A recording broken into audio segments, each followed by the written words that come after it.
Hello everyone. So, tuturo ko sa inyo kung paano gumagana tong convert into cash. So, una, syempre, pag nag-grocery kayo, gagamitin nyo yung debit card nyo at real money nyo talaga. So, next, pindutin nyo lang yung more time na yan. Then next, pindutin nyo yung convert. Yes. Actually, yung iba guys, meron ng get cash. Yung pwede na siya gawing cash, pero ako kasi wala pa. So, ayan, ganyan. So, ayan, lumabas na siya. So, kita naman, di ba, purchase July 5. Nung July 5 pa yan. And today is July 9. So, usually, pa 4th day siya lalabas dyan. And then, pindutin nyo lang yang.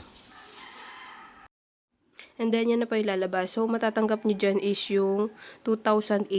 Babalik yan sa inyo. Tapos, ay ganyan yung installment nyo. So, ganun lang if pindutin nyo lang yung next if gusto nyong i-go. So, ganun lang po siya. Pero, kailangan may remaining credit ka pa din, okay? So, ayun. Ganun lang ginagawa ko.